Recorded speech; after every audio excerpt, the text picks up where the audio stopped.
going crazy, guys. Extremely dangerous.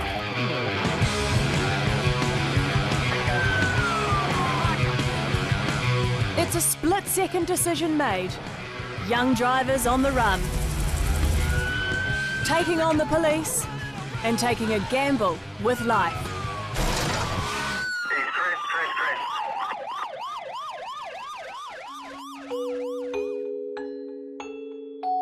That's probably one of the hardest things, is he never said goodbye.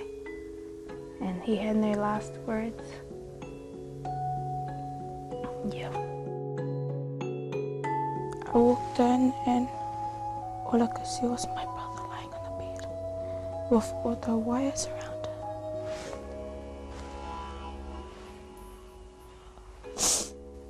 And on that time I thought he's gone.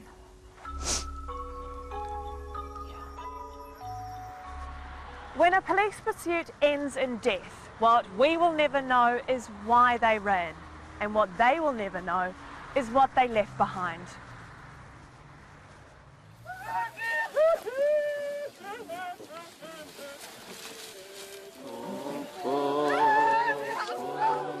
Viani Nana moved to New Zealand from Samoa when he was 12. He and his siblings have been raised by their grandmother. To them, she was mum. He'd graduated high school. He passed his NCEA level 1, 2, 3. He was a smart boy. Just landed his first job in construction. His first proper job. Were you proud? Yes, I was proud. He was the family favourite. So, this is his room. That's where he sleeps. The family provider. My nana, she was telling him to go and like take a course or something, but then he said, no, I want to work and I want to help you, you know, to pay that and this, our school fees and everything. And the only big brother to Tina and Annie. Humble. First thing, he was quiet. Kind, sweet, amazing. He was my favorite brother. And he always tells me everything, his secrets, everything about his life. Yeah, everything, just...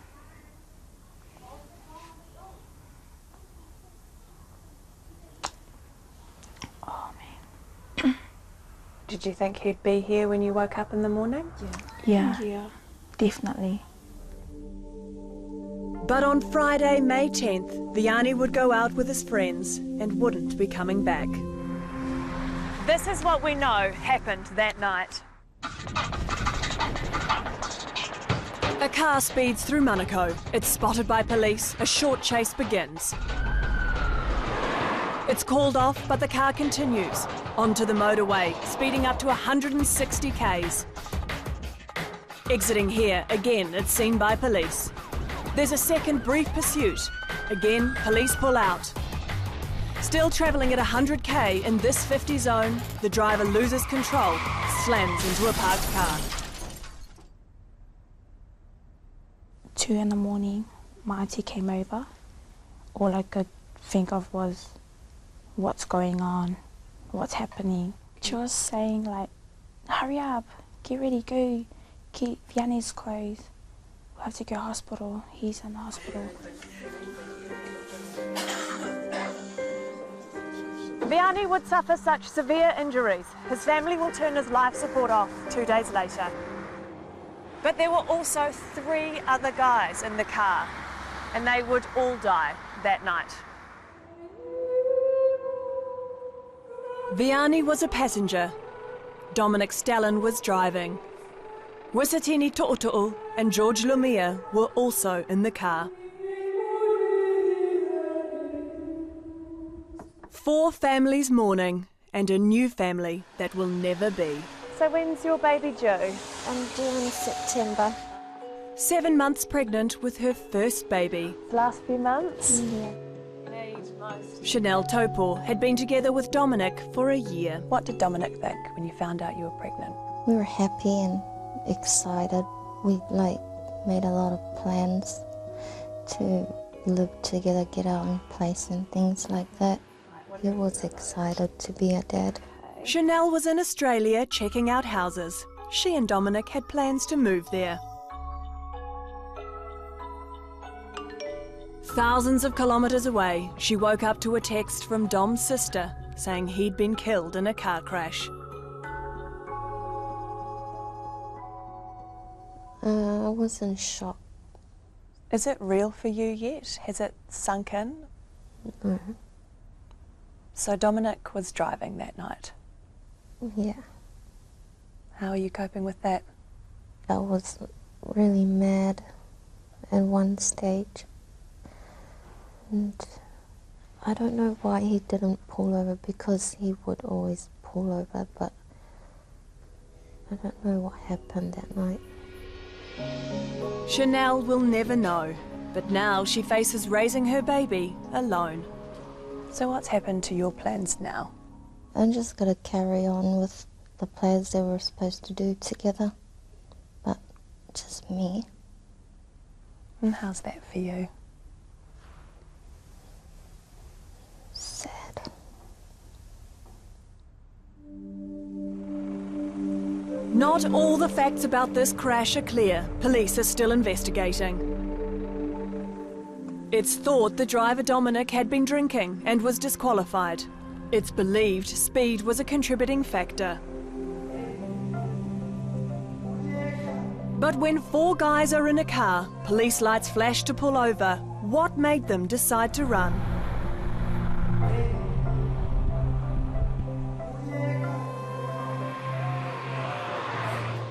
So this is your first time visiting this spot?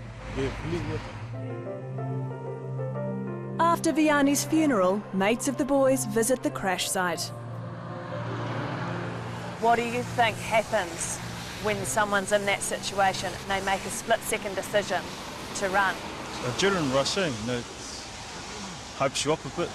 It's one of those decisions made in the heat of the moment, eh? So, you don't pull back to think twice. You just go for it. What do you think they would have been saying or doing? Just think they all panicked. Yeah.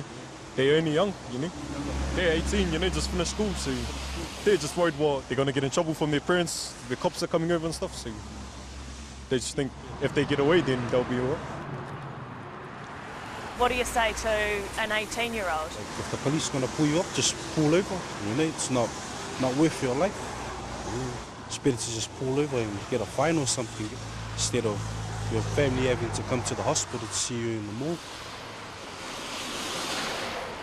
We drove to go and identify my brother's body.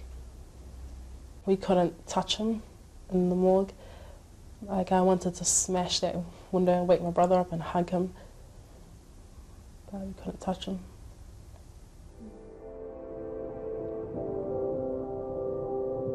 Mariska said goodbye to her baby brother Wisatini.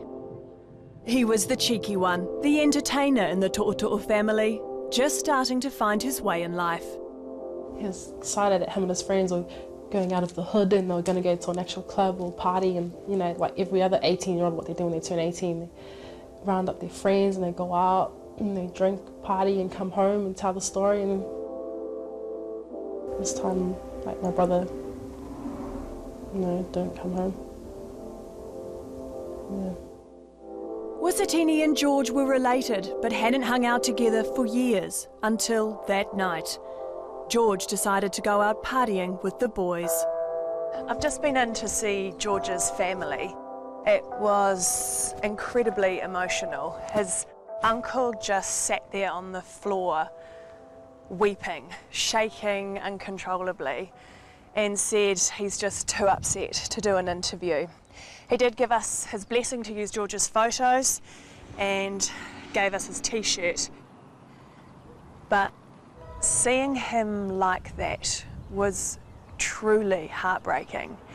And what he also told me is that George's girlfriend is pregnant too. The two mums-to-be met on the day of George's funeral.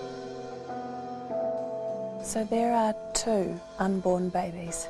Yeah. She still, won't believe what happened. And she reckons I'm the only one that knows what what she's going through. 2 babies, sons they've found out. Chanel's decided to name her baby after his dad, Dominic. I will always wish that I could turn back time to that night and just change the events so they would still be here. We're standing side by side. 4 families' lives altered forever through one split-second decision. Every night when I go in his room, it feels empty and it feels like half of me is gone. What we will never know is why they ran. Stop and think. It's not worth your life. And what they will never know is what they left behind. I want to say I love you, bro. Never had the chance to say that. We found love in a hopeless place.